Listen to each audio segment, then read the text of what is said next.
Yes, you are good. You're good. Oh, you are good. You're good. Oh, you are good. You're good. Oh, you are good. You're good. And let the King of my heart be the wind inside my sails, the anchor in the waves. Oh, he's my soul. Let the King of my heart be the fire inside my veins, the echo of my days. Oh, he's mine. Oh, sing it again. Let the King of my heart be the wind inside my sails, the anchor in the waves. Oh, he's mine. Oh, I know. Let the King of my heart be the fire inside my veins, the echo of my days. Oh, he's my soul. It's you are good. You're good. Oh, you are good. You're good. Oh, you are good. You're good.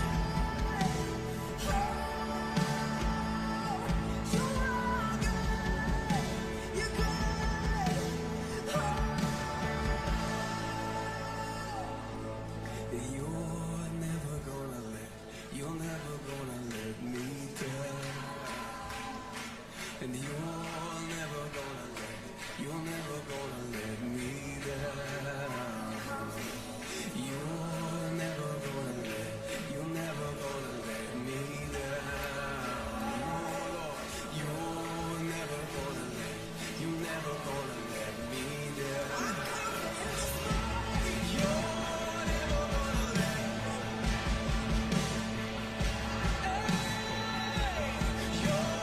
never gonna let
Thank you so much. You may be seated.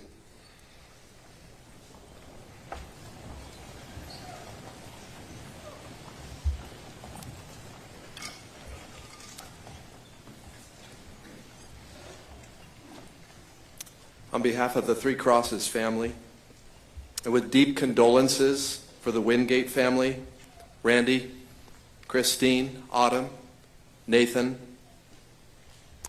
the extended family of Oakland Police Department, and any law enforcement agencies who are here today supporting the Wingate family, I want to extend a warm and gracious welcome of God's peace and grace through our Lord Jesus Christ.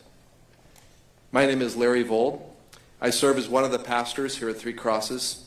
I'm also a chaplain for Alameda County Fire Department, and I've had the wonderful opportunity and privilege to serve alongside of the Oakland Police Department chaplain, Father Jason Lendeza, who unfortunately could not be here with us today, but of course he sends his deepest condolences, and he is with us in spirit. We gather here today to honor the life of one of Oakland's finest, a young, dedicated, and fearless guardian of peace and justice who made our community a better place during his brief but incredibly impactful career. Officer Jordan Wingate. Officer Wingate's life, service, and ultimate sacrifice will be remembered forever by the citizens of our community. And even more so, infinitely more so, by his father, mother, brother, and sister, along with his extended family of Oakland Police Department. Today is especially difficult, for not long ago in this very room, we honored the life of another Oakland Police Department officer, Tuan Lee. I'm praying today, and we've been praying as a faith community for the Oakland Police Department in these very difficult and trying days with such tragedy in such a short period of time. I also realize that there are no words I can share today that could possibly change the tragic outcome of what happened on August 13th, 2018. As Officer Jordan served valiantly and carried out his duties that day. Yet our gathering here today does have incredible merit and value for all of us. For Jordan's family, our presence today is a reminder that Jordan's life touched all of us, that he was loved, respected, and a valued member of the Oakland Police Department and of this community. It's also a reminder to all of us that his life and story are a part of a bigger story, one that's continuing to be written in all those who knew him, who served alongside of him, and considered him family, friend, public servant, first responder, rescuer, protector, and a member of the great constituency of law enforcement all over our country. In honor of Jordan's life, and in response to his brave and sacrificial career as a police officer, I would like to invite all of us to take 55 seconds of silence as a posture of honor and respect for him being the 55th Oakland police officer who was killed in the line of duty. After which, I will offer a short prayer to commence our service that honors the life of Officer Jordan Wingate. So now, 55 seconds of silence.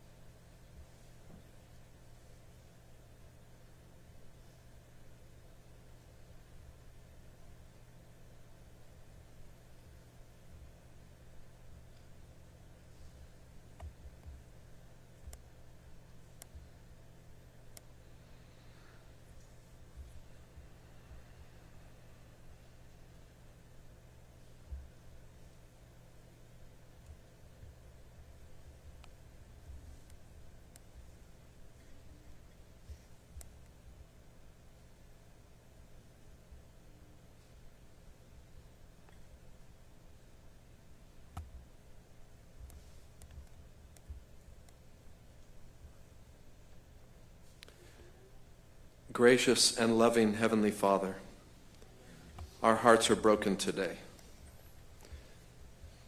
We wonder how many officers will have to give their lives in protecting communities like ours. We thank you for Officer Jordan Wingate. As we hear more about his life today, help us enter into a space where our anger, frustrations, disappointment, despair might be transformed into more productive and life-giving practices for the betterment of ourselves and those around us. I know some of us are angry, God, and we're even angry perhaps at you. And you know this, and I believe you understand this. Let those people, specifically, somehow hear the anguish of your own heart over the loss that the Wingate family has experienced, and over the ongoing perpetration of injustice and violence that pervades our society. Remind all of us that you know the condition of our world, and that you didn't passively sit back without implementing a plan to restore hope to all in this world through sending your Son, Jesus, by his sacrificial death and triumphant resurrection. You tell us that he secured rescue for anyone who believes in him. Truly, Lord, you are the ultimate first responder. Now open our hearts as we hear Jordan's story, and give us a glimpse into the story that you wish to write in our hearts too. I ask this in the name of the Father, and the Son, and the Holy Spirit. Amen. And now I welcome to the platform Interim Chief of Police of the Oakland Police Department, Darren Allison.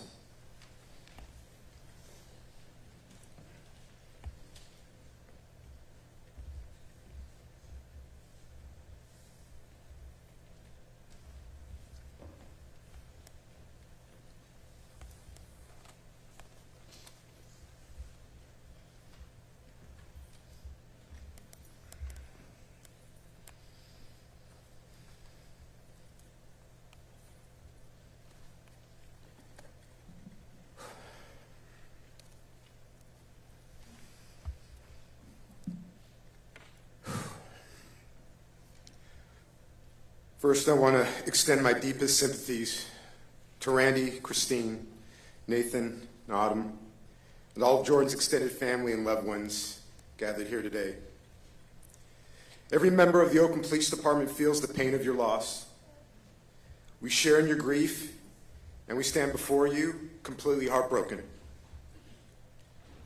To all the first responders here today and those who stepped up and stepped in to provide support through Jordan's long battle, I can't thank you enough. Your support means so much to the family, to me, and to the members of our department. President Kedding once said that a nation reveals itself not only by the men it produces, but also by the men it honors, the men it remembers. Today, we honor and remember Officer Jordan Tyler Wingate, serial number 9686, an Oakland police officer who wore the blue uniform with pride, integrity, and courage. An Oakland police officer with a guardian heart and a warrior spirit. August 13th, 2018, a date we will never forget. A date when a young police officer responding to an emergency call was involved in a terrible traffic collision and sustained life-threatening injuries. At the time of the collision, Officer Wingate's squad moved into action, working to extract him from his vehicle and provide him with medical aid. Their heroic efforts helped keep him alive. I remember gathering at the hospital that early morning with Jordan's family, along with active and retired Oakland police officers. The outpouring of love and support was simply incredible. We took over the hospital waiting room, in constant vigil as we held hope that Jordan would recover. We knew he was strong, but we could never have foreseen the magnitude of the fight he was about to undertake. For 5 years, 8 months, 7 days, despite his pain and adversity, Jordan courageously battled his injuries, fighting every minute to live. While confined to a bed, he showed his strength, his determination, his warrior spirit. During that time, we continued in hope, spending time with Jordan, encouraging him to fight. But after years of fighting, on April 20th, 2024, Jordan found rest and was able to be at peace. And I can tell you, it doesn't matter how much time passes, 5 days, 5 months, 5 years, no amount of time can prepare you for the loss of a loved one, especially the loss of your child or your brother. And all those dates associated with tragedy and loss bring sadness. We need to remember and share the stories of Officer Jordan Wingate. And I know we all have stories of young Jordan. A son, a brother, a family member, a friend, a talented police officer with a bright future who had so much more to accomplish and so much more to give humanity. These stories, our treasured memories, will carry on his legacy, a legacy that will endure forever in the hearts and minds that had the privilege of knowing him. And so here we are, gathered today to share stories, to pay respect, and to honor our hero, a shining beacon of courage and selflessness who devoted his life to serving and protecting others. Those that knew Jordan described him as dedicated, hardworking, respectful, and funny, practical joker just like his dad. He had a huge heart and a way of making you feel like you were his best friend. If you were feeling sad or frustrated, all he needed to do was give you that charming Wingate smile, and you were hooked, instantly smiling back and feeling better. His generous and loving nature created an instant connection with those he met. After the traffic collision, the Oakland community provided an overwhelming show of support for their young officer, which demonstrated how much of an impact he had on people. Officer Jordan Wingate's professionalism, courage, commitment to duty, and passion to serve represents what it takes to be a great police officer. He was an excellent cop, compassionate, loyal, unshakable, heart of the lion. But he wasn't just a dedicated and courageous police officer. He's a loving son to his mother, Christine, and to his father, Randy, a loving brother to Nathan and Autumn. He's an uncle to little Jordan, who is named after him. He is a treasured part of a family and a valued friend. Jordan Wingate was born on May 19th, 1995 in Walnut Creek, California. His family remembers him as a happy, chubby baby who loved Scooby-Doo and food. Who doesn't? He always was looking for a little snack, a term that he used to search for food, even into adulthood. Jordan moved to Brentwood with his family, where he attended Heritage High School. And early on, he demonstrated a desire to be a police officer, but not any police officer. He wanted to be an Oakland police officer. In fact, some would say he was destined to be an Oakland cop as a law enforcement legacy kid.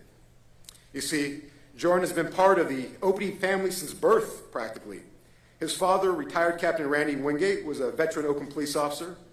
In addition, Jordan's godfather and Randy's best friend, Willie Wilkins Jr., was also an Oakland police officer. Captain Wingate and Officer Wilkins were two of the best police officers at the department, and they inspired Jordan and instilled his passion for honor, duty, and service. In fact, there may have been some co-parenting going on with Randy and Willie, not quite sure, but I'm sure there was some. But I do know that Jordan wanted to make them proud. Jordan began his career at the Oakland Police Department as a part-time police cadet in 2013. It was about that time I got to know Jordan. He reminded me of a mini Randy for sure. Same energy as his dad, bouncing around the department, same confidence, same courage. Almost the same height. And I could say that because I'm in that 5'7", 5'9"-ish category. Right, Randy?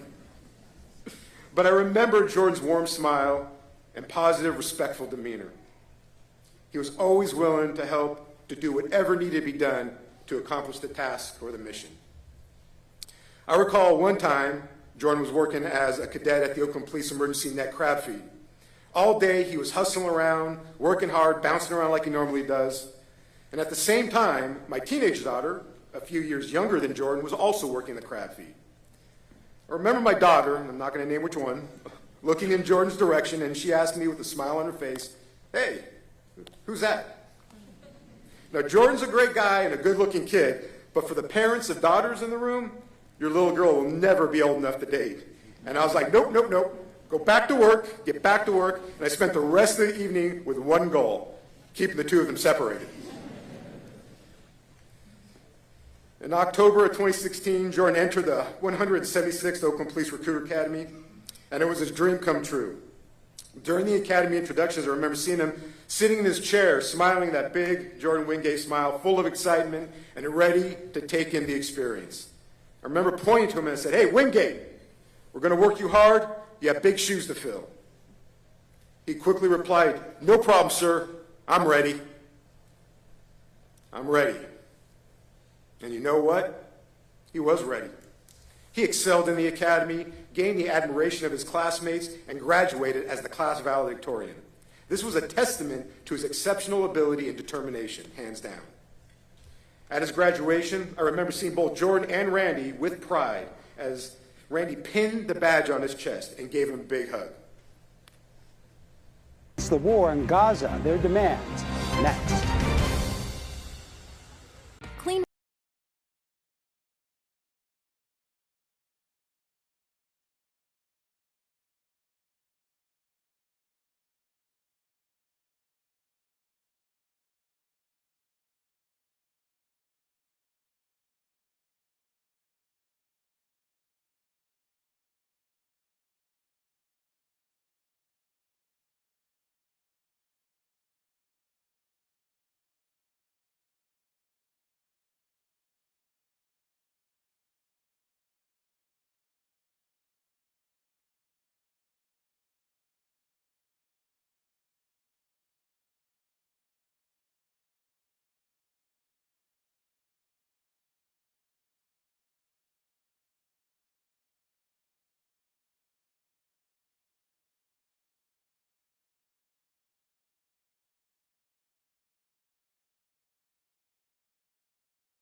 Dedication, service, sacrifice, connection in our law enforcement profession, it's unique. There's nothing quite like it. It's truly remarkable. No one should ever question the commitment and integrity of our profession. Jordan is a shining example of police officers who do their duty and serve with honor, courageous, committed, unwavering, unafraid. Jordan protected our community and sought justice for victims harmed by criminal acts. He knew that people depended on him and that without him, there would be chaos in this world. And to honor the memory of Officer Wingate, we must continue to do the same, to follow his legacy of courage, compassion, and service. For everyone who knew Jordan, the time you've spent with him is precious. It has created lasting memories. I encourage everyone to lean on those memories, recalling stories of joy and laughter, love and friendship, These memories, your stories, will provide comfort in this time of grief. For those who visited Jordan and spent time with him after the accident, I know it meant everything to him. He may not have been able to verbally express his love or appreciation, but you could see it in his eyes and feel it when you held his hand. I know those precious moments helped sustain him. To my beloved members of the Oakland Police Department, losing a member of our OPD family is devastating. I know we are still mourning the loss of our brother from December. Now, with the loss of Jordan, our pain has been intensified.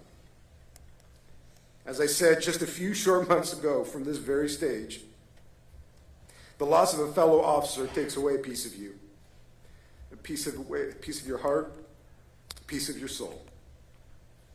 Every time. But courage is showing up the next day knowing that could all happen again. And in true OPD manner, I know we will carry on. We will continue to show up, continue to push forward with strength and fortitude, becoming stronger than before. And despite the pain and the hurt, one thing I've learned in all my years is that we will make it through this moment because we have each other. We must lean on one another and our families now more than ever for comfort, confidence, and support. To the 176th Academy, I know you have built strong connections with your brother Jordan during this time together. As you know, it's a connection that only officers who share the challenges and victories of an academy can appreciate. It's a connection that stands the test of time. I know your hearts are heavy and you miss him, but I know you will continue forward, honoring Officer Wingate and his sacrifice by your actions and service. Your OPD family will be here to help you and support you. To Randy, Christine, Nathan, Autumn, Jordan's family, thank you for sharing Jordan with us. We honor you and recognize your enduring sacrifice. We know the loss of a loved one is a tremendous burden to bear. With tear-filled eyes, words alone cannot relieve your pain. However, my earnest hope is that as time passes, the memories and stories of Jordan bring smiles and in time will help ease the grief and tears of loss. We can never repay the debt of Jordan's sacrifice, but we will continue to hold him up, to honor him, and to carry on his legacy of courage, commitment, and service, making every effort to remain worthy of his sacrifice. For Randy and Christine, parents should never have to bury a child. It always should be the other way around. And as a parent myself with a kid who wears the badge on his chest, I know that we pray for the health and safety of our children every single day. That will never stop. But here today, as you look around, you will see a widespread show of support. It's because you and your family are and will always be part of our OPD family. And family is everything. We stand with you and your family, and we share in your grief. We will always be here for you, and we will never forget you, and we will never forget Jordan, the life he lived or the sacrifice he made. May you find comfort with one another and with your OPD brothers and sisters. Randy, I know the loss of both Jordan and Willie is immeasurable. The hearts of your OPD family ache alongside yours, but I know that Jordan and Willie are together in heaven. And if there were criminals in heaven, they wouldn't stand a chance with Jordan and Willie patrolling the streets. No doubt Willie would call the surveillance and Jordan would be making the arrests. But for now, they are watching over you and your family. And in my faith, I know we will all be reunited again. To little Jordan, Officer Wingate's nephew, I know you were born after his accident and you didn't get a chance to spend a lot of time with him. But you honor him with your name. As you grow up, you'll come to know your uncle through stories, shared memories, and the great Wingate qualities you possess. Just know as you grow up, your Uncle Jordan will be watching over you from heaven. I want to conclude with a quote. I found this quote on the Officer Down Memorial page. And on that page, people can write and post reflections about their departed loved ones who have given their lives in the line of duty. This reflection post was written for Officer Willie Wilkins, Jr. I think this quote is of particular importance because it demonstrates faith and love, courage and pride. It represents the true spirit of the author, and it captures the essence of Jordan.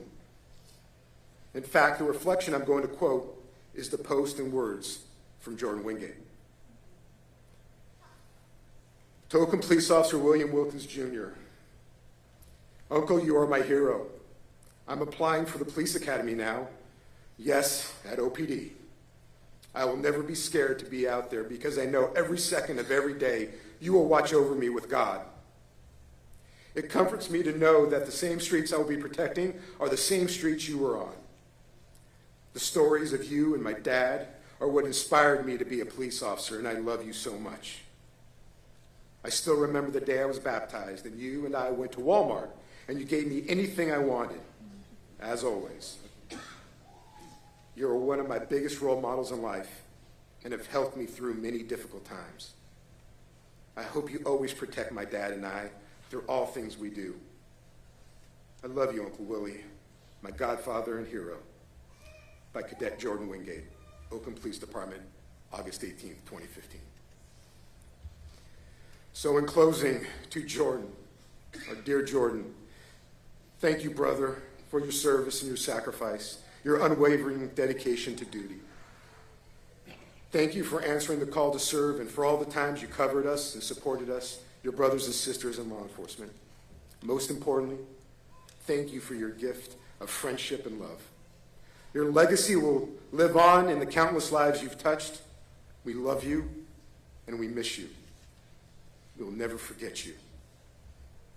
You can rest easy now, my friend. We have the watch from here. God bless Jordan, God bless his family, and God bless the women and men of the Oakland Police Department.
Well, Mama told me when I was young,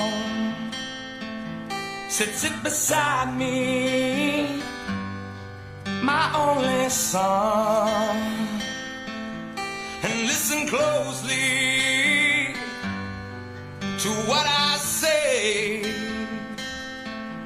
and if you do this, it'll help you some sunny day.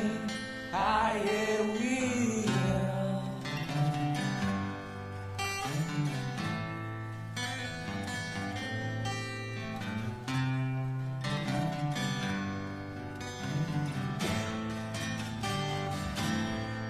Oh, take your time. Don't live too fast. Troubles will come, and they will pass. You'll find a warm arm, and you'll find love. And don't forget that there is a someone up above. And be a simple kind of man. Be something you love and understand. Baby, be a simple kind of man. Oh, won't you do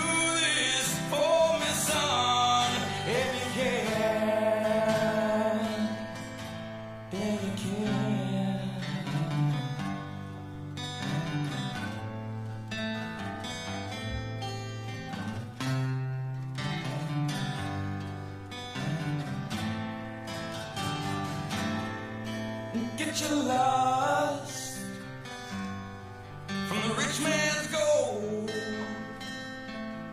All that you need now is in your soul. And you can do this, oh baby, if you try. All that I want from you, my son, is to be satisfied and be a simple kind of man. Be something you love and understand. Baby, be a simple kind of man. Won't you do this for me, son, if you can?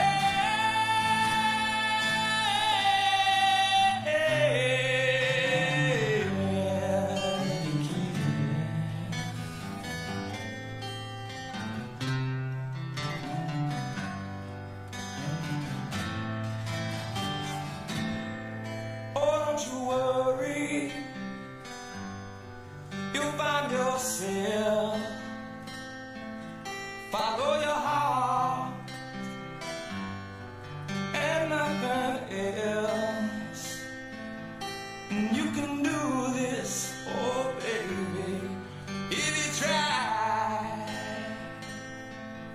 All that I want from you, my son, is to be satisfied and be a simple kind of man. Be something you love and understand. Baby, be a simple kind of man. Won't you do this for me, son, if you can? So baby, be a simple man. Oh, won't you do this for me, son, if you can?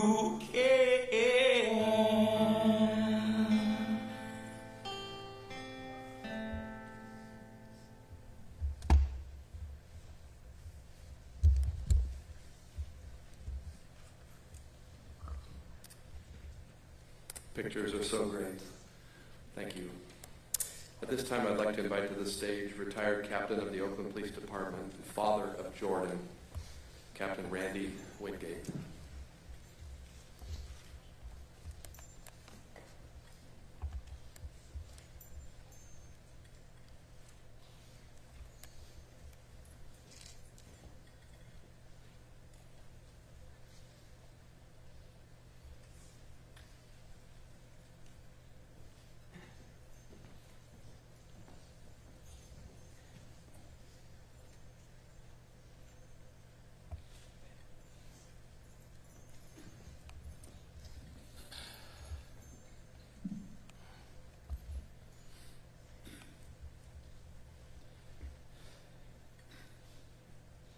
I guess you don't really know how it's going to be until you get here, right?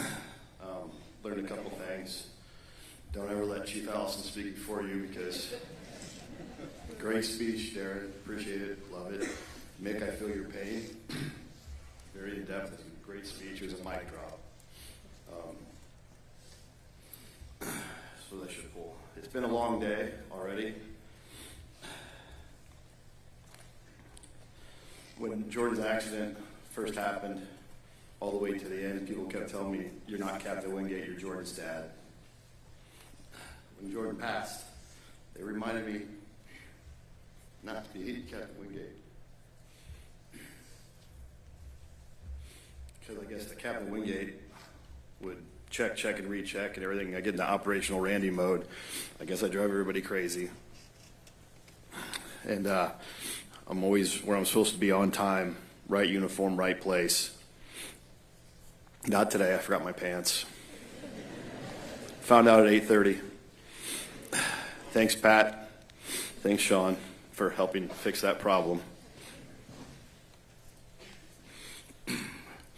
Before I started, I did want to pass this up. Jordan, absolute A's fan. We hit opening day. He loved the A's. He loved the Raiders. I know this is the Bay Area's big rivalry. I appreciate the Raiders, although the 49ers sent flowers first.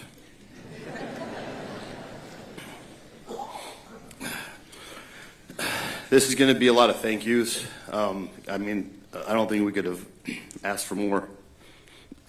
I guess the first thank you, as I was sitting there writing the speech, is I want to thank Christine for giving me and the world Jordan. She carried him for almost a year, 32 hours of labor. And Jordan came out crying, as he did for the first 7 months. I mean, I did help out in the process. I had a part of it. And back then, men couldn't have babies, so I would have if I could have.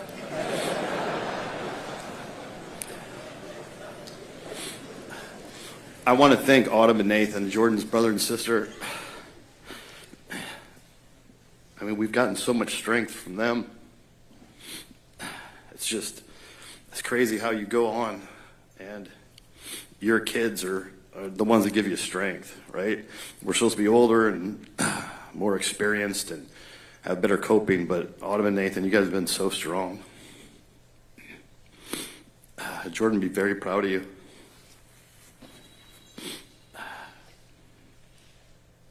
I also want to thank the people that have helped Christine and I throughout this whole thing and kind of been there to pick us up through the ups and downs and the roller coaster. There's a ton of names, but you know who you are. You're in the first couple rows, so thank you very much. I also want to give a special thanks to everybody that's here, that's a survivor, everybody here that's a mother, father, brother, sister, to somebody who's been killed in the line of duty, like the Wilkins family who's here today, Fernando Sr., Josephina, Fernando Jr., Stephanie, Kelly, and William. I mean, the amount of courage it takes to come here and realize that you're going to relive something, you know. They lost Willie, we all lost Willie, but they came here and they're being taken back 23 years with the bagpipes, the coffin, the procession. So I thank you for your courage. I thank you for being here today, and I love you very much. Special thanks to Kim Plutz, who saw Jordan's action on TV, didn't know us, and she's a nurse case manager, and she immediately found a way to us and said, I want to help. She had Jordan's case the entire time. They took her off the case 2 years into it, and she told him, I'm staying, you don't have to pay me, but I'm going to stay and represent Jordan. Obviously, Renee, who is all OPOA and all that you do and have done. Christy and I often talked about the medical staff at Highland Hospital, the ER and the ICU, the nurses that kept Jordan alive until he was able to breathe on his own about 18 days into it. I mean, they really stuck by him like every second, and they fought through it when they thought we were going to lose him. They found a way. And I want to thank all our family and friends who truly stood by us and was always there for Jordan and us when we needed you. And including now, we have several people that traveled from far away just to be here for Jordan's day. I want to say thanks to the members of the community. When Jordan's accident first happened, we got an absolute outpouring from the community. I wrote a little note, a little snarky note. Don't let the media know that because it doesn't fit the narrative that people don't love the police, but they do. We have a great community, and they love the police. I think the biggest thanks goes to Jordan. Thank you for being strong and living life to its fullest.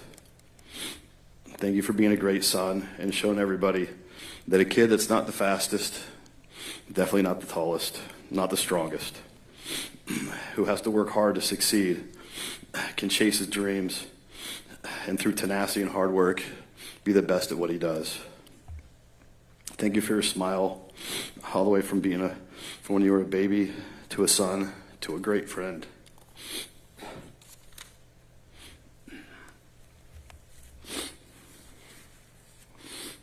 Yesterday at the viewing, friends and family were given an opportunity to get up and tell a story about Jordan. I didn't do it, but as I sit there, and the one story I wanted to share was during family game night. We like to get together and play Pictionary. It's always boys against girls. Look at Autumn in that front row. She's more competitive than me, believe it or not. So it's always boys against girls. And we were playing the game, and we were probably close, so the boys were winning. But Jordan got his word, and he smiled and he smirked. You only have 2 minutes to draw. But he casually took his time. As time went on, he kept drawing a needle and a syringe. And we just kept throwing out words. Finally, someone said heroin. And we thought we got it. We thought we won. When we looked at the word heroin that he actually drew, it was that day that we lost, and Jordan realized the difference between heroin and heroin.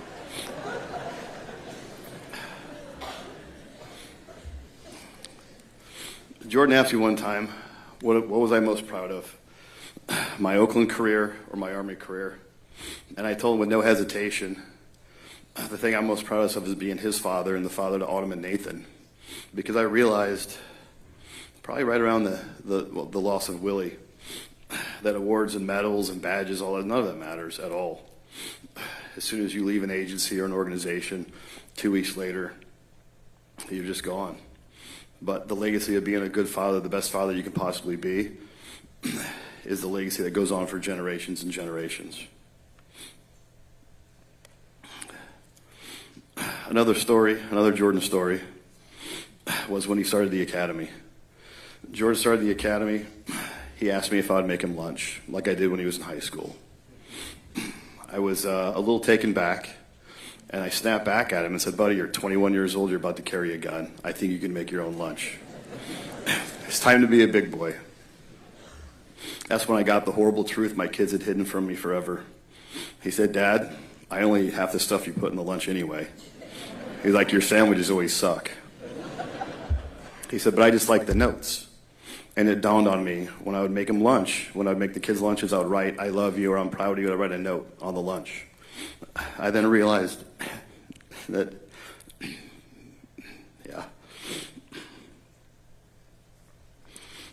obviously I wasn't born in that wisdom, and it took time. It took time to figure out. I'm so proud of Jordan for touching so many people and creating his own legacy in such a short period of time. He truly created his own legacy. Jordan stood for something which is so uncommon in the world that we have today. Jordan just wanted to serve his community. And there's, again, so few in this generation that actually want to dedicate their life to service and serving the community. When I started working at the Oakland Police Department in the early 90s, there was no blurred lines between good and evil. There was no blurred lines between criminals and cops. It was a noble profession, and everybody treated it accordingly. Jordan took the challenge, knowing the things that he was up against, knowing that these times are tough.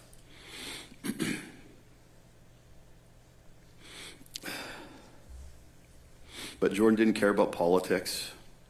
He only cared about helping those that were in need. Jordan never met a stranger. He treated everybody with respect. Regardless of your financial, criminal, or social status, Jordan found a way to connect to everybody with his big smile and his kind heart. People have texted me saying, "Hey, is there anything you need?" Anything you need at all, we'll be there. I think the one thing that we want is that all the first responders here, the police, fire, everybody, take care of each other and get home safe to your families. Everybody, the community, support the police. Members of government govern and protect the police and the community. Please make sure Jordan's not forgotten and lives in our hearts. I appreciate everybody in Jordan's 28 years that had influence on him from the time he was born to the time that we lost him. One little side note, much like his godfather Willie, Jordan liked to be a big deal. So when we leave here and we head to the cemetery, please join us in the procession and give Jordan one last tribute. God bless Jordan, and may he rest in peace in heaven with his godfather Willie and all of his uncles.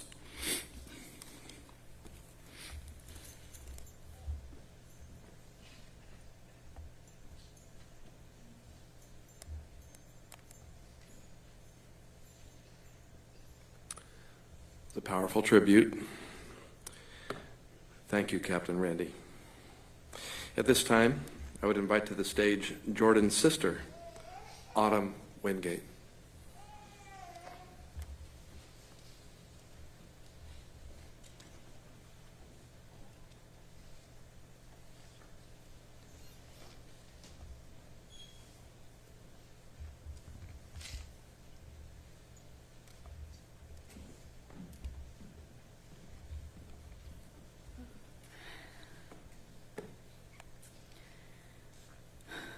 First off, I want to thank all of you for being here today to honor my brother. I had always figured that I would have to do this at some point in my life, but I never thought it would be this early. Jordan fulfilled the very typical big brother role in my life, being very overprotective, having that tough guy attitude and whatnot. Regardless of how much he didn't want to be seen out with his little sister because we were 7 years apart, which Nate just got over a few years ago, so I know I've graduated from being the annoying little sister to just sister, so that's good. But no matter how much Jordan just wanted to be left alone to his teenager shenanigans at the time, and as he got older, his career, my view of him never changed, of him being my cool big brother. I will never forget the time when I was around 5 or 6. I was having one of the worst nightmares of my life. And everyone was home that night, including my mom, dad, and Nate. And the only name that I called out to come help me from waking up from my bad dream was Jordan's name. Just so happened he was at one of his friends' houses that night, so I just scared my dad, and it was a whole thing. But I knew that no matter how much the three of us fought and acted like we couldn't stand each other, I always knew I could count on my bubby when it mattered most. My best memories of him are his love for baseball and music.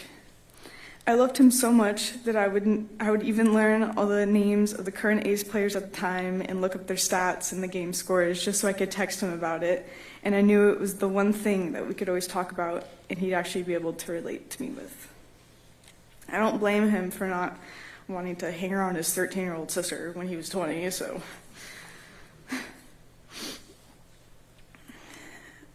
At one point, I think we were all listening to the same music because of our dad. And I know that we will always be able to bond over that, especially the song Freebird by Leonard Skinner. We all love that song, and it all reminds us of our dad. And very ironic that the first lyrics of that song are, "If I leave here tomorrow, would you still remember me?" And the answer is yes, Jordan, we will. As I stare out at all these people that are here for you, we will always remember you.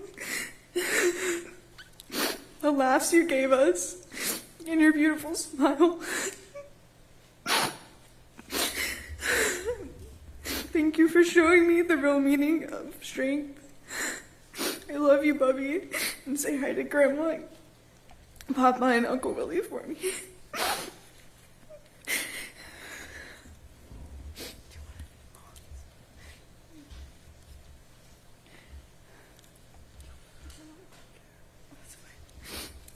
I'm going to be reading on behalf of my mom as well. To Jordan from my mom. My first baby best friend, you took my breath away the day you were born. You fought so hard to come into this world and then fought so hard to stay in it. I am forever grateful that I was able to hold you as you took your last breath, although you took my breath away then too. Your huge heart, love for life, and your smile will always stay with me. I am honored to be your mom. Curling up at bedtime, reading you Stella Luna 2, 3, 4 times every night. Your never-ending desire for Scooby snacks. And the excitement in your voice whenever you heard a fortifical, which was his version of a motorcycle. I was always so fearful of losing you when you told me that you wanted to become a police officer. But your love for the job shines so bright. I am so proud and grateful I was able to watch you grow into the amazing young man you became. I'll love you forever. I'll like you for always. As long as I'm living, my baby you'll be.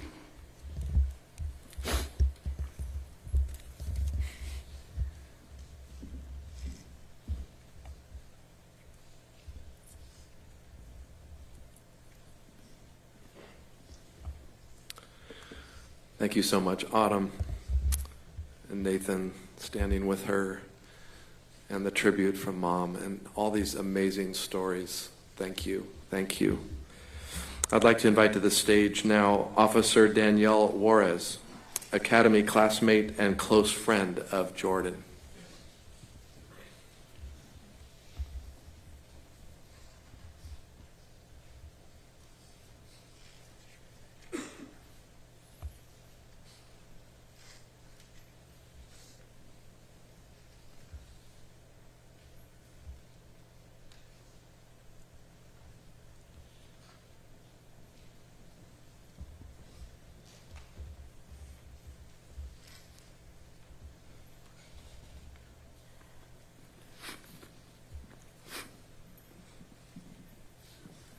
Hello, I am Danielle Juarez, close friend of Jordan.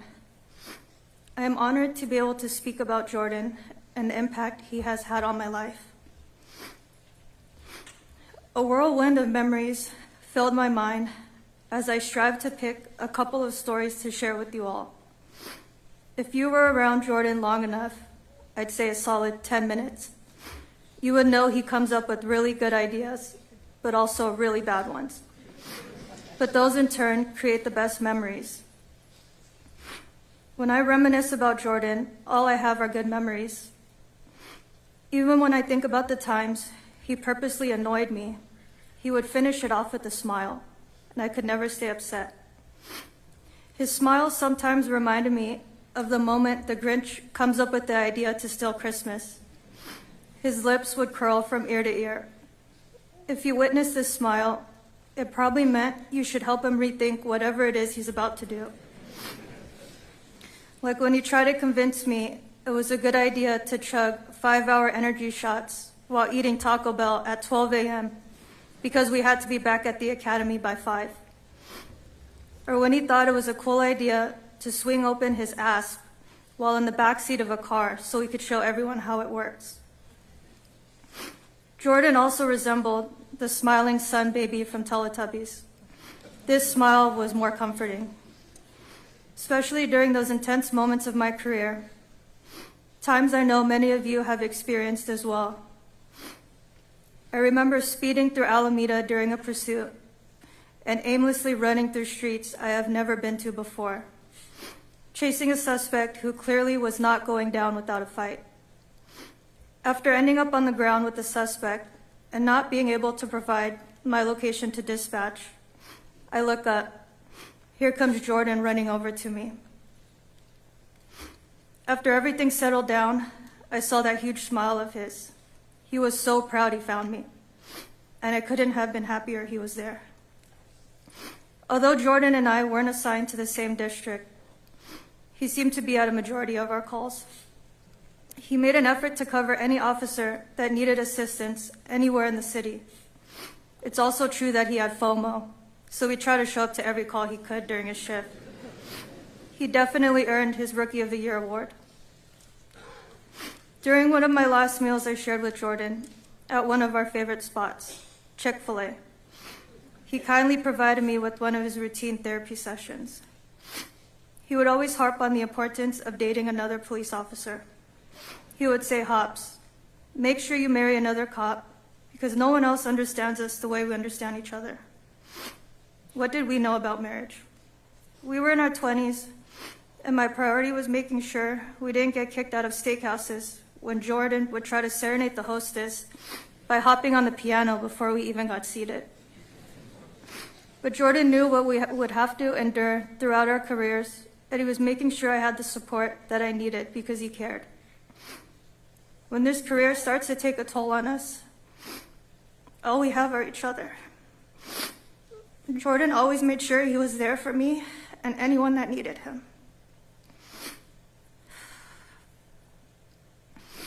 Officers are constantly warned about the possibilities of losing someone we care deeply about in the line of duty, but we're never prepared for it. We're expected to be tougher than everyone else in society and overcome any challenge placed before us. The reality is we're all human, and I've never felt more human as I stand here today honoring Jordan. I miss you so much, and I'll be looking forward to hearing that little snicker of yours. The little snicker that would turn into a snort when you started laughing uncontrollably. Thank you, Jordan, for letting me be part of your journey, although it was far too short. Thank you for watching over me from heaven, because just as you did down here, I know you're going to be doing the same up there.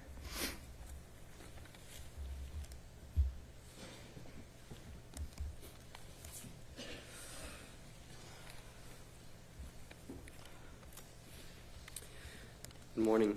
My name is Daniel Estrada. I'm one of Jordan's many friends. Throughout the years, I was fortunate enough to get to know Jordan better than most as we grew together. From police cadets to sworn police officers, I want to share some of those memories we created throughout our friendship. Jordan's dream was to be a police officer, but not just any police officer. He needed to be an Oakland police officer. Working in the city of Oakland meant everything to him. No words can describe his eagerness to patrol the streets. The pride he had working at the Oakland Police Department was unmatched. Jordan knew what needed to be done to achieve his goals and make sure to prepare himself for success in every way possible. From going to ride-alongs, shiny boots to perfection, and constantly listening to police radio traffic, specifically P3. To this day, I don't know of any other police cadet who could match the number of ride-alongs that Jordan did. One day, Jordan and I were in the cadet break room, shining our boots, sharing stories, as we have done so many times. On this particular day, Jordan took the time to tell me numerous stories about his godfather, Officer Willie Wilkins. How amazing of an officer he was. The way Jordan spoke about Officer Willie made me feel like I knew him. Jordan looked up to him, wanted to make him proud. Jordan emphasized what was so important to honor officers who came before us and keep the memory alive. The way Jordan shared memories of Officer Willie and how he spoke highly of him is the way I'll ever speak of Jordan.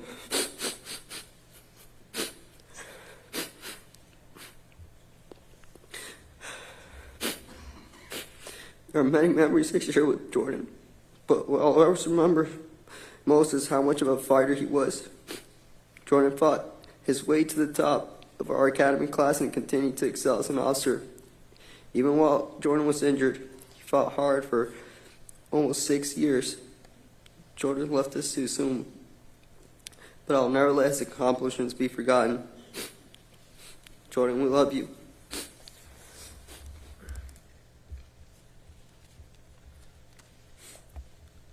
My name's Emilio Gonzalez.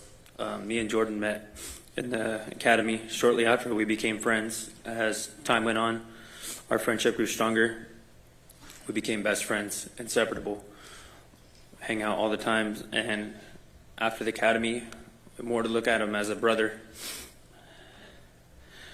We got cut loose to Dog Watch District 2, beat 8 and beat 13. We doubled up as 3 out of 8. I can remember the two of us driving up to beat 13, the Oakland Hills, and looking over the city. We would talk about how lucky we were to be able to put on the badge and be in the positions we were. We both knew what we represented.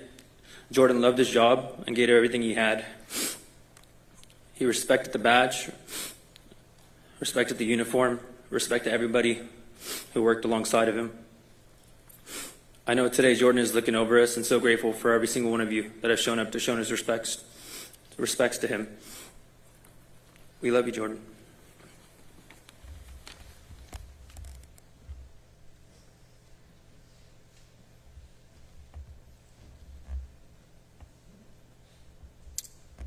Thank you for those tributes. At this time, I would like to invite to the stage Maggie Burns, who is Jordan's cousin. Maggie?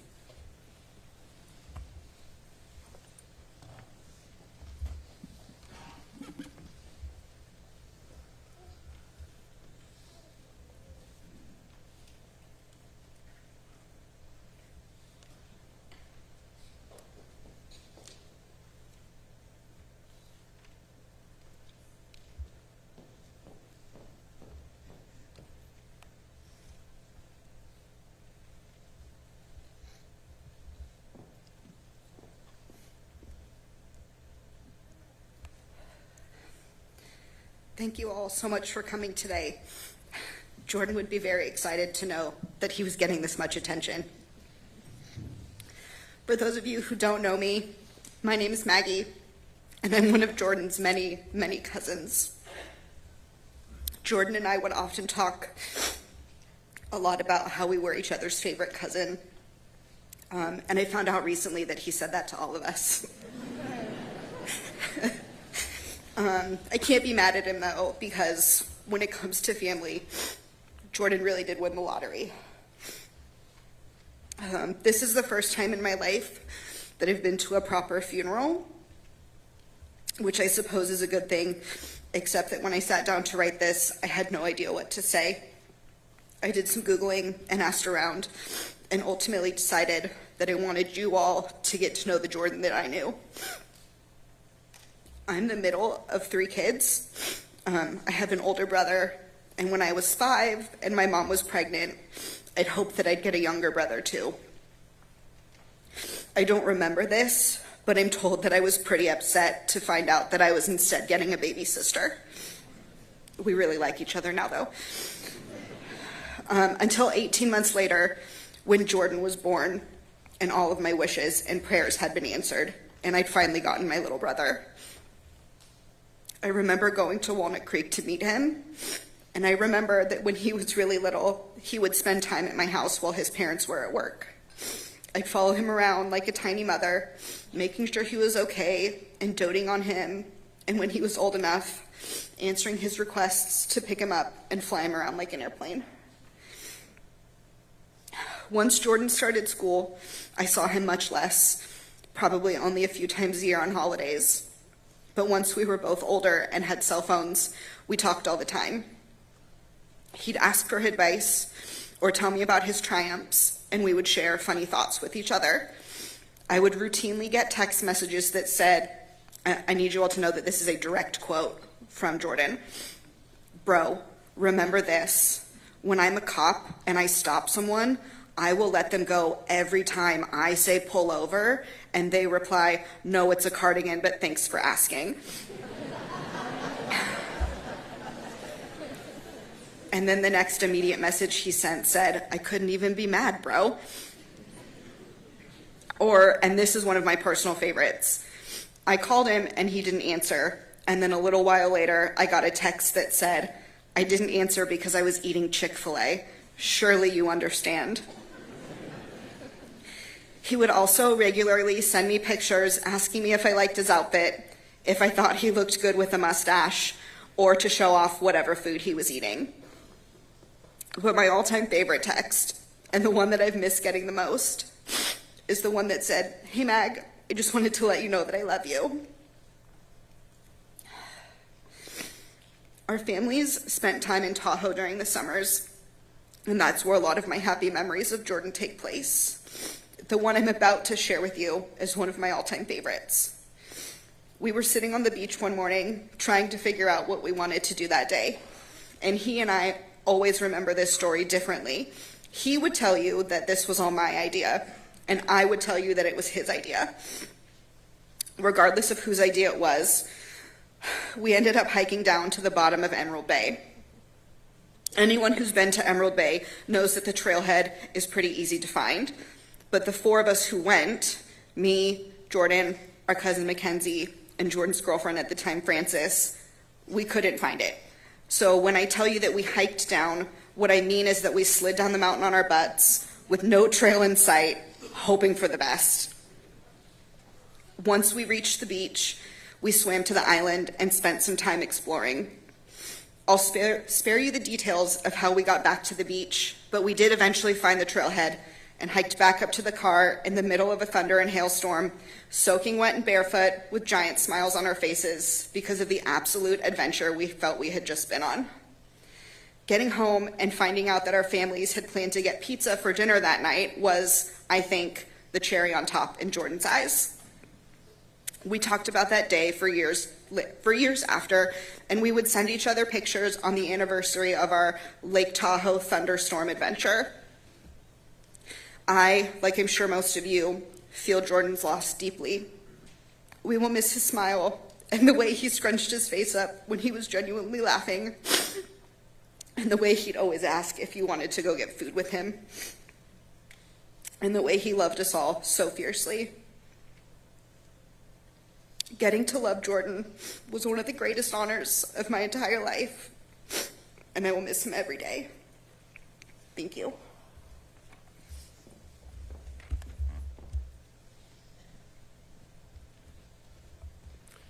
Thank you so much, Maggie. And now I'd like to invite to the stage retired Oakland Police Lieutenant Michael Riley to provide the eulogy.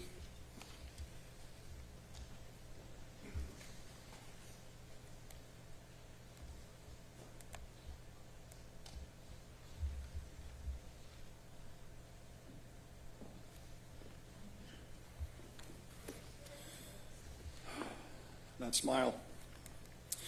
I was proud to have been an Oakland police officer for nearly 30 years. I was proud to still have known Jordan and his family. Known Jordan as a child, to have watched him grow into a man and watch him become an Oakland police officer. Let's talk about Jordan. Jordan had an all-American suburban childhood. He played Pop Warner football, he played high school football, and as you heard, he loved to play with Uncle Willie. Whether it's them playing sports, talking about sports, sitting down watching TV, watching cartoons, Jordan being a kid, Willie being a big kid. Every kid should have an Uncle Willie. Jordan graduated from high school, immediately joined the OP as a cadet. Jordan had a significant commute into Oakland as a cadet, coming from Brentwood. And he passed a lot of other agencies on that commute where he could have been a cadet, but Oakland called to him. You see, Jordan was raised within the culture of the OP family. If you're an Oakland officer, you have children, your fellow officers become aunts and uncles to your children. And Jordan had many aunts and uncles. The cadet coordinator that Jordan worked for loved having Jordan as a cadet. Jordan's a special kid. He recalled a time when the cadets were tasked with driving several police cars to the courtyard to be washed and fueled, something that cadets do often. The cadets are given strict instructions: stay together, stay with the cadet coordinator, don't play with any of the buttons or switches on the patrol cars. As a convoy of patrol vehicles was traveling down the freeway, one patrol car's emergency lights kept turning off and on. Of course, it was Jordan playing with all the buttons and the switches in the car, something his dad and Uncle Willie would have done. The coordinator took Jordan aside and had a chat. Ultimately, the coordinator channeled Jordan's enthusiasm for the job by making him a cadet supervisor, a job that Jordan embraced and excelled. When he was of age, Jordan applied for a position as a police officer and entered the 176th Recruit Academy. Jordan's police career started off a bit rough. In the academy, there are a series of inspections. One of the first rites of passage is the class's first inspection in their blue wool uniforms. If the class passes, they can continue to wear their wools. If not, back to the tan uniforms looking like trainees. As part of the inspection process, recruits are warned not to lock their knees, as this can cause one to faint. During the inspection, one of Jordan's training officers said he saw movement out of the corner of his eye, and when he looked, a recruit had fainted and face planted in the hallway. Of course, the inspection continued, and a class member was eventually ordered to assist the recruit on the ground into the break room. The recruit who fainted, our Jordan. Unfortunately, this was not the only time this happened.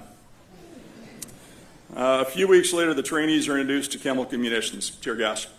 The training is very popular with the training staff, much less so with the recruits. Recruits are led into a gas chamber, which is loaded with chemical agents, ordered to remove their gas masks, state their name, serial number, put their mask back on. The experience is unpleasant, to say the least. As this training evolution unfolded, the training officers once again noticed a commotion, saw members of the training staff dragging a semi-conscious recruit out of the chamber. Apparently, Jordan took off his mask, started to say his name, began to hyperventilate. Down goes Jordan. Now, in true Jordan fashion, he shrugged off both incidents. Didn't faze him. He pushed on, graduates valedictorian of his class. The training officer who told me these stories himself is somewhat height impaired, a trait shared by many Wingates. And he said from one short guy to another, he appreciated that Jordan had the heart of a lion. Nothing was going to stop Jordan from achieving his goal of becoming an Oakland police officer. I taught patrol procedures to Jordan's class, which comes towards the end of the academy. So graduation's in sight for these kids. Are really excited. My memory of Jordan during this time was the smile he had on his face every time I saw him, and it reminded me of a little kid who knew that Christmas was just around the corner. He was raring to get out there. Jordan completed field training, hit the streets. His performance was outstanding. His future was bright, and we all look forward to seeing what type of path he would carve in the agency. On August 13th of 2018, Jordan was involved in a terrible vehicle collision, and everything was about to change. When Jordan was hurt, it was devastating to the agency, to his friends, and especially to his family. As we listened to the doctor list all the injuries Jordan had sustained, the odds were not looking to be in Jordan's favor. But it's Jordan, and where there was a will to fight, there was hope. Jordan's a fighter. The ensuing hours and days were a team effort. The skilled doctors and nurses at Highland did their jobs. The family did theirs, incredible Wingate family, staying with Jordan around the clock for days on end.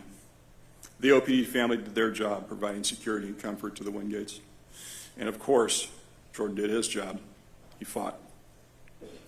The struggle was day and night, especially in the early days. But Jordan fought, and ultimately fought for years. There comes a point, however, when even the greatest fighters grow tired and must stop. After nearly 6 years, Jordan's fight ended this past Saturday while surrounded by his family. He fought bravely, but it was time. When an officer passes, there is a task that is performed by those close to the officer in which the belongings of the fallen are gathered, sorted, and prepared to be returned to the family. You can tell a lot about a cop by what he or she carries and what they hold on to. Jordan was no exception. In Jordan's duty bag, I found a trauma kit with 4 tourniquets. Why 4? Most officers might carry 1. Why so many? The answer: to save the lives of others. You see, one of the primary functions of a good cop is a preservation of life. I found a small notebook in which Jordan had written several cases related to the use of force. See, law enforcement's a profession. Good cops know this requires constant study and training. I found bundles of OPD junior police officer stickers. Why carry these? One of the most important skills for a law enforcement officer is the ability to connect with people and communicate. Stickers are a great way to connect with kids. Good cops know this. Good cops are students of history. They study past incidents, looking for lessons learned, topics for training.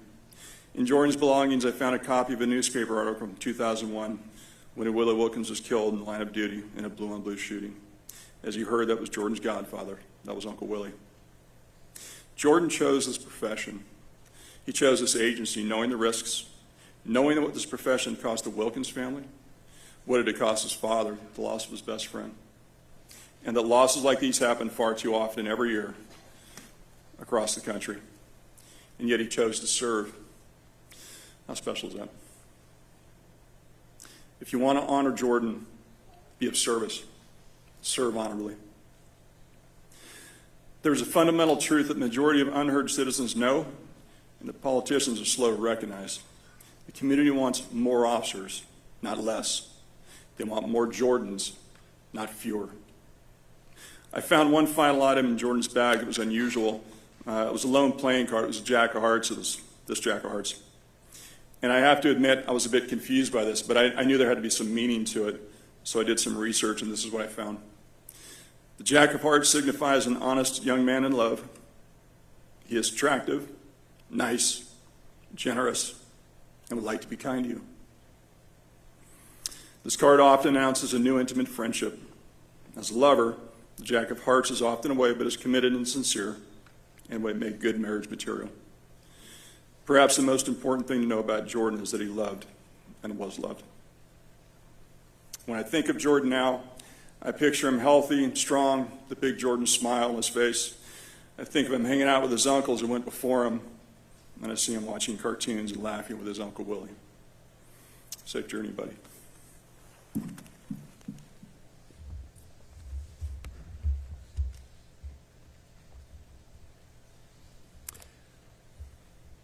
Please stand by for the flag and badge ceremony.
So much chaos that I can't get through.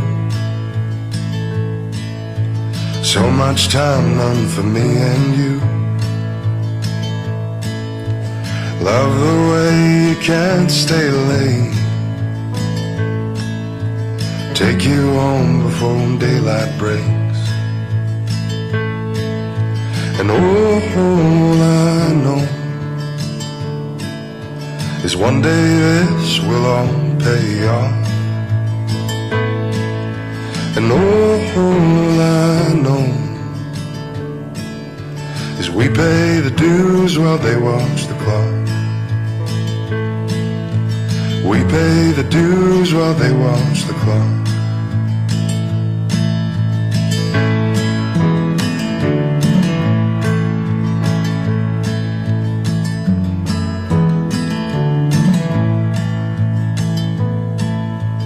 Love you now like I loved you then. Every day I'm a friend. Hold you close until time amends. The time we have to the time we've spent. And all I know is one day this will all pay off.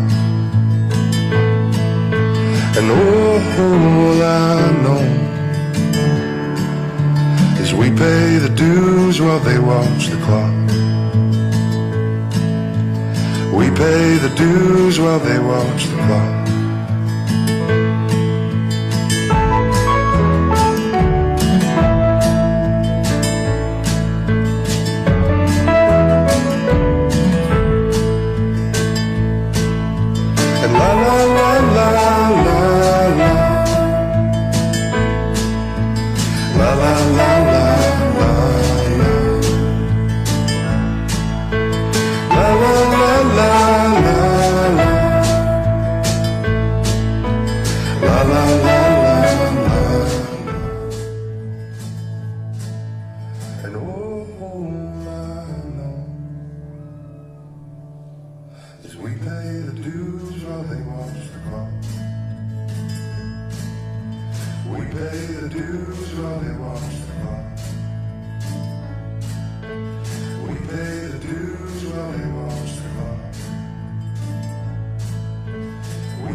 such a sobering part of a service like this to see that video.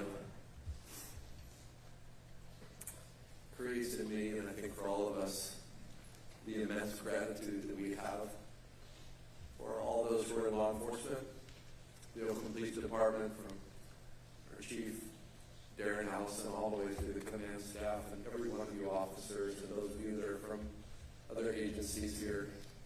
Hear me say, on behalf of the constituency of a community that you serve in, thank you. Thank you for your dedication. Thank you for your incredibly hard work and your courage.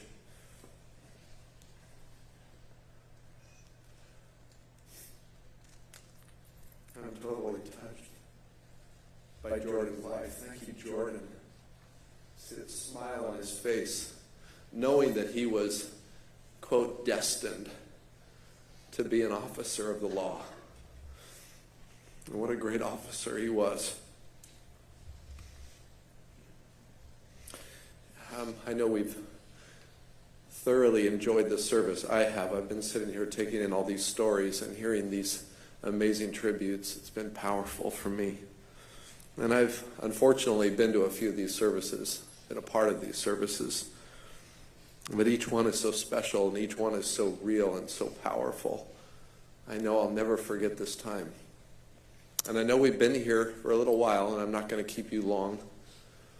But I just do want to just take a couple minutes before I give us some really important instructions about where we're going to go from here, to just address the issue of suffering. All week long I've been thinking about the Wingate family. I've been thinking about the suffering that they've been through these last 5 years, 8 months, and so on, so many days.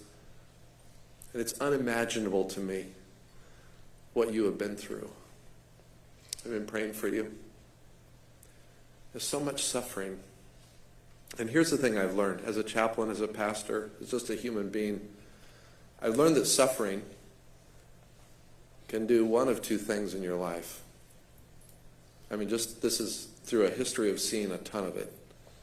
One, suffering can make you a bitter person. It can ruin your life. I've seen it. Despair, anxiety, anger, unceasing despair, turning into a life of bitterness, bitter. I've seen it. Or suffering, I've also seen, can make you better, not bitter, better. Now that may sound a little cliche-ish, but I want to just unpack it for a second. If suffering makes you better, it's maybe because, and there's probably lots of reasons, but it's maybe because of a few things, and I'll share these from a historical Christian perspective.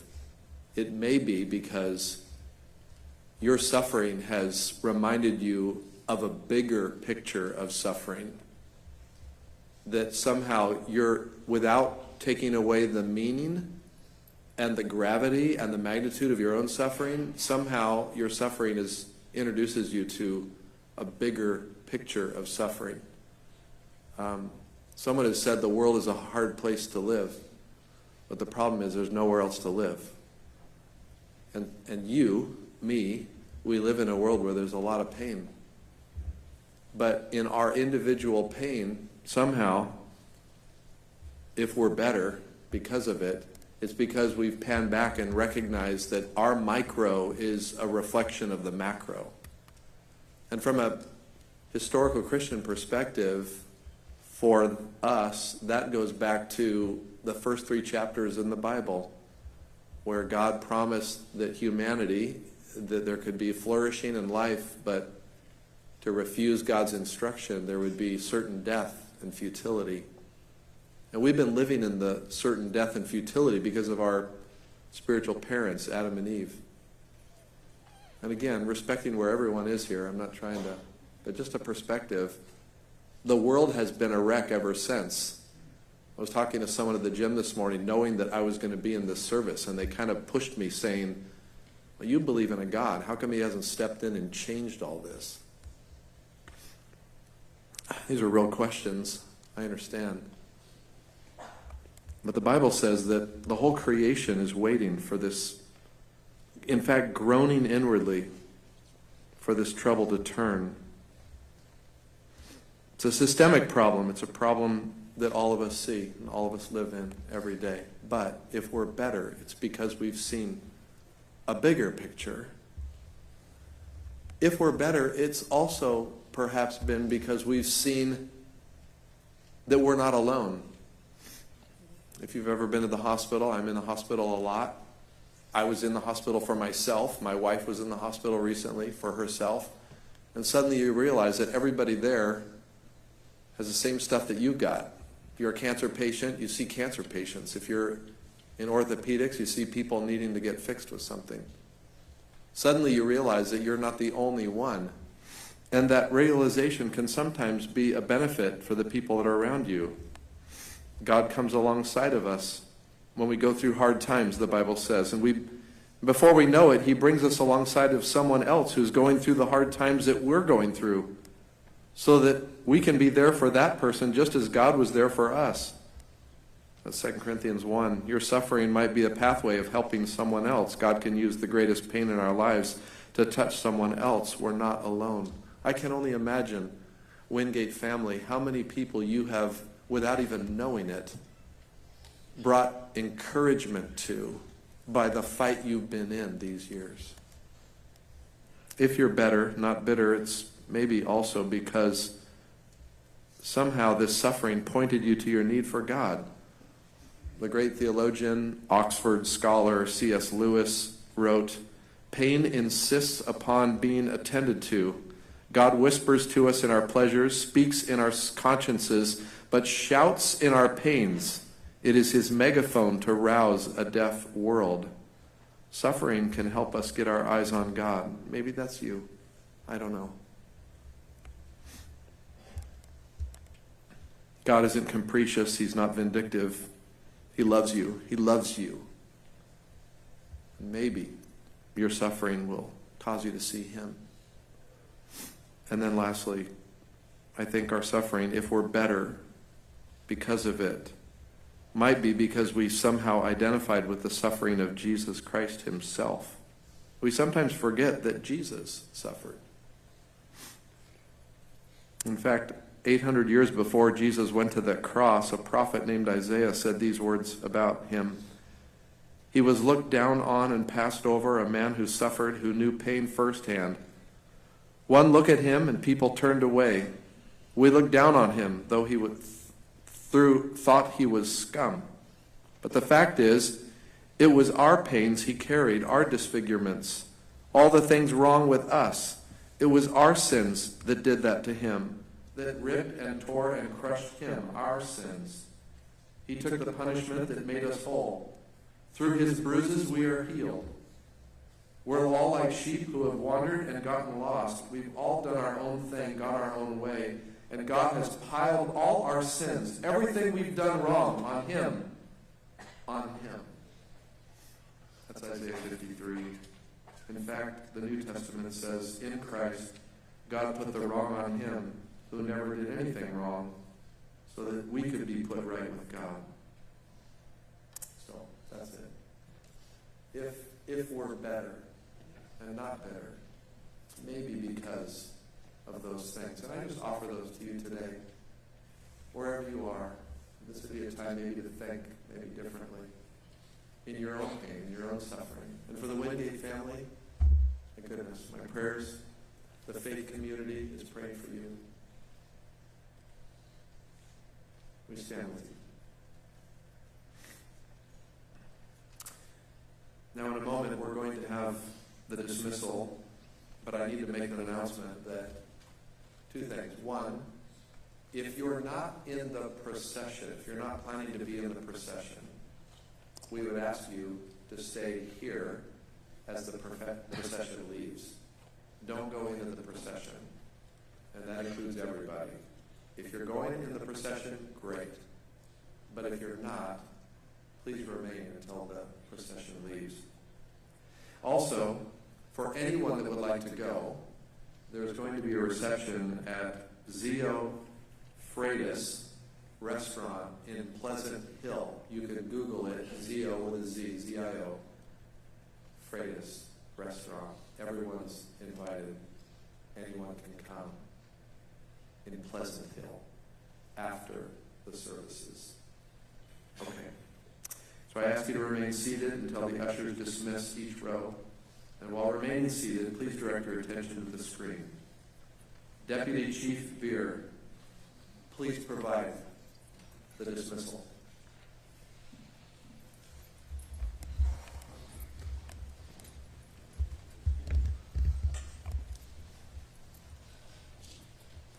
Members of the Oakland Police Department, stand by.